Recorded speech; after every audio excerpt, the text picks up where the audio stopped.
एक छोटी सी प्यारी सी गुड़िया के साथ कई बच्चे खेलना चाहेंगे, लेकिन एनाबेला नाम की गुड़िया से बड़े बड़े भी दूर भागते हैं। कहा जाता है इस गुड़िया में शैतानी आत्मा का वास है जो इसके मालिक को खत्म कर देती है।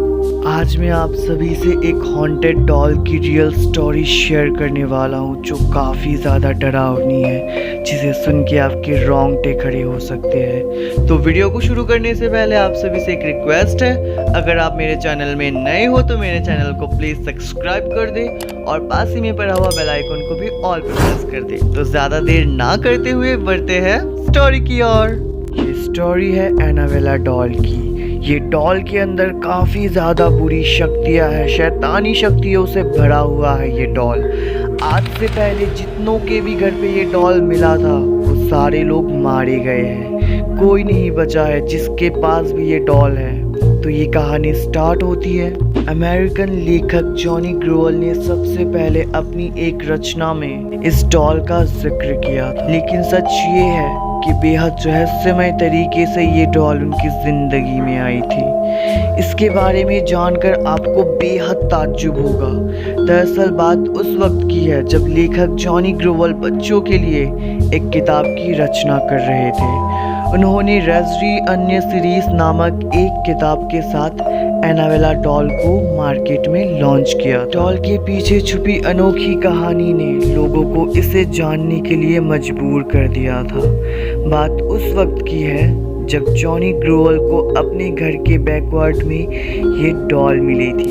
जब उनकी बेटी मार्शला पैदा हुई तो उसी डॉल से वो हर वक्त खेलती रहती थी। जॉनी ने जब अपनी बेटी को डॉल के साथ खेलते हुए देखा तो उन्होंने रेज़री अन्य स्टोरीज लिखने का आइडिया आया। पर दुख की बात ये थी कि 13 ही साल की उम्र में मार्शल की मौत हो गई। मार्शला की मौत के बाद जब रेज़री अन्य स्टोरीज को मार्केट में लाया गया तब उस डॉल का मॉडल भी बुक के कवर पेज पे छापा गया था।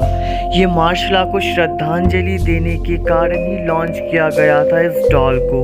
पर हैरानी की बात ये थी कि मार्शला के मौत के बाद असली एनाबेला डॉल जिससे मार्शला खेला करती थी वो अचानक घर से कहीं गायब हो गई। जिस रहस्यमय तरीके से ये डॉल उसके घर पे आई थी, ठीक वैसे ही रहस्यमय तरीके से वो डॉल गायब भी हो गई। उसके बारे में पता लगाने की काफी कोशिश भी की, लेकिन पता नहीं चला। और फिर एक दिन वो असली डॉल एक एंटीक शॉप पे मिली।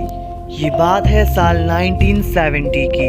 एक नर्सिंग स्टूडेंट जिसका नाम था डोना, उसकी माँ ने डोना को ये एनाबेला डॉल गिफ्ट की थी। लेकिन डोना ने डॉल को पाने के बाद से ही उसमें कुछ अजीब सी चीजें नोटिस की। डोना ने देखा कि डॉल अपने आप ही पोजीशन चेंज कर रहा है। कभी कभी डोना डॉल को एक रूम में रख के कहीं बाहर जाती थी तो वापस लौटने पर वो डॉल वहाँ पे नहीं मिलती थी। तलाशने पर वो गुड़िया घर के किसी दूसरे कोने पे मिलती थी। एक दिन डोना ने कमरे में लौटने के बाद देखा डॉल के हाथ और पीठ पर खून के धब्बे लगे हुए हैं। डोना ये सारे नज़ारे देखकर काफी बुरी तरीके से डर गई। डोना को समझ आ गया था कि उसके साथ जरूर कुछ बुरा हो रहा है। इसके बाद डोना ने फौरन पैरानॉर्मल एक्सपर्ट टीम को बुलाया और जब पैरानॉर्मल एक्सपर्ट टीम ने जांच की तो पाया ये डॉल भूतिया है। ये जानने के बाद डोना और ज्यादा डर गई। डोना ने पैरानॉर्मल एक्सपर्ट टीम से ये डॉल उनके साथ ही ले जाने की बात कही तो पैरानॉर्मल टीम राजी हो गई इसे अपने साथ एक म्यूजियम ले जाने में। लेकिन कार से जाते वक्त ही डॉल ने कुछ ऐसा हरकत शुरू कर दिया जिसका अंदाजा उन दोनों पैरानॉर्मल एक्सपर्ट टीम को नहीं था। दरअसल एनाबेला डॉल ने पूरी ताकत से उन्हें रोकने की कोशिश की। गुड़िया ने बार बार कार का स्टीयरिंग घुमाने की कोशिश की, मानो कि वो उन्हें कहीं और ले जाना चाहती हो। बड़ी मुश्किल से वो पैरानॉर्मल एक्सपर्ट टीम पहुंच गए म्यूजियम में। फिर उस श्रापित भूतिया डॉल को अपने म्यूजियम में एक कांच के बक्से में बंद करके रख देते हैं। माना जाता है कि आज भी उसकी भूतिया ताकतें, शैतानी शक्तियां एग्जिस्ट है। इसी कारण उस बक्से के सामने किसी को जाने दिया नहीं जाता।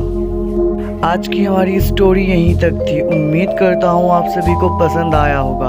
अगर इसी तरीके की न्यू स्टोरी आप लोग चाहते हो तो प्लीज़ कमेंट बॉक्स पे कमेंट करके ज़रूर बताइएगा। तो फिर मिलते हैं इसी तरीके से न्यू वीडियो लेकर। तब तक के लिए बाय एंड टेक केयर।